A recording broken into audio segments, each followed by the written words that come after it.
मैं हूं एजाज और आप देख रहे हैं इस वक्त एचवीएसी एंड टेक्नोलॉजी। दोस्तों ये एक्सपेंशन टैंक क्या होता है? एक्सपेंशन इसके बारे में आपको आज बताता हूँ। एक्सपेंशन टैंक एचवीएसी सिस्टम में होना क्यों ज़रूरी होता है, मैं इसके बारे में आपको डिटेल्स पूरी बताऊंगा। पूरे वीडियो में बने रहिए। एक्चुअली एक्सपेंशन टैंक एक क्लोज टैंक होता है जो आयरन मटेरियल का बना होता है। इसके अंदर ब्लेडर होता है, ब्लेडर आप डायफ्राम कह सकते हैं, जिसके अंदर एयर या नाइट्रोजन भर के रखा होता है। वो एक सर्टेन प्रेशर पे होता है। ये टैंक जो है, ये टैंक में एक प्रेशर होता है। इस प्रेशर से पानी जो है, जो वाटर की लाइन होती है, उस लाइन में जाती है, उसके इन रिटर्न लाइन में। अब ये कैसे रिटर्न लाइन में जाती है मैं आपको बताता हूँ। ये एक्सपेंशन टैंक एक सिंगल फेज़ के मोटर से या एक सिंगल फेज़ के पंप से कनेक्ट होता है। और ये सिंगल फेज़ का पंप जो है कनेक्ट होता है, इसका ये एक वाटर टैंक से। वाटर टैंक का मतलब कि आप ये कह लें कि एक वाटर का सोर्स है और इसमें पानी है, और वो पानी उसका आउट यानी एक्सपेंशन टैंक के जो मोटर है, जो पंप है, उसके इनलेट से कनेक्ट होता है टैंक के आउट।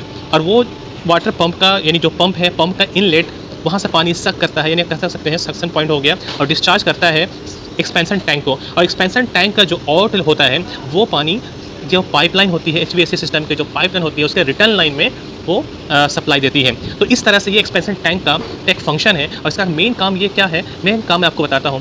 एक्सपेंशन टैंक का मेन काम है कि जैसे एचवीएसी सिस्टम के पाइपलाइन में वाटर का प्रेशर डाउन होता है, उसके प्रेशर को मेंटेन करने के लिए ये लगाया जाता है। तो प्रेशर को मेंटेन कैसे करता है, जैसे वाटर लाइन कम पड़ गया, वाटर लाइन में जैसे प्रेशर कम पड़ गया, ये एक्सपेंशन टैंक में जो पानी होता है वो हमारे रिटर्न लाइन में ऑटोमेटिक आ जाता है। ये कैसे ऑटोमेटिक आता है कि जो एक्सपेंशन टैंक का जो मोटर लगा हुआ, जो पंप लगा हुआ है, वो पंप ऑटोमेटिक ऑन हो जाता है। और वो ऑन होने के बाद उसमें से उस मोटर पंप में उस पंप में यानी सिंगल फेस का जो पंप है, उसमें दो मोटर होते हैं। उसमें से एक मोटर रेस्ट पे होता है, दूसरा जो है रन करता है, एक ऑन होता है। तो जब वो ऑन होता है, चलता है, जब पानी का प्रेशर मेंटेन हो जाता है, वाटर के सोर्स से जो भी टैंक लगा है वहाँ से सक्शन करके डिस्चार्ज करता है एक्सपेंशन टैंक को। एक्सपेंशन टैंक रिटर्न लाइन में देती है। तो इस तरह से वाटर के प्रेशर को मेंटेन करते हैं। अब एक प्रेशर का एक सर्टेन पॉइंट होता है जो हम सेट करते हैं इस वाटर पंप के इक्विपमेंट पे, लाइक 2 बार या 2.5 बार सेट कर देते हैं। उस पॉइंट से जैसे ये वाटर का प्रेशर डाउन होता है, ये पंप ऑटोमेटिक चल जाता है और सेट पॉइंट पे जा करके वो सर्टेन होकर वो ऑफ हो जाता है।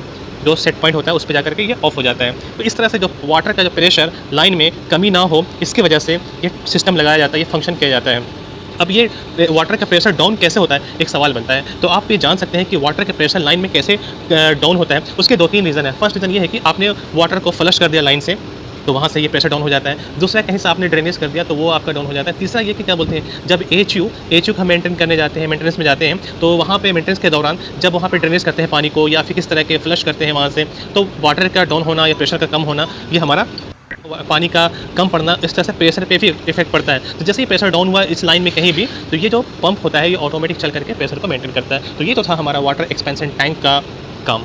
तो अब मैं आपको बताना चाहूँगा, नेक्स्ट वीडियो में आपको मैं एक नई जानकारी के साथ आऊँगा। तब तक देखते रहिए एचवीएसी टेक्नोलॉजी, और लाइक कीजिए, सब्सक्राइब कीजिए, शेयर कीजिए।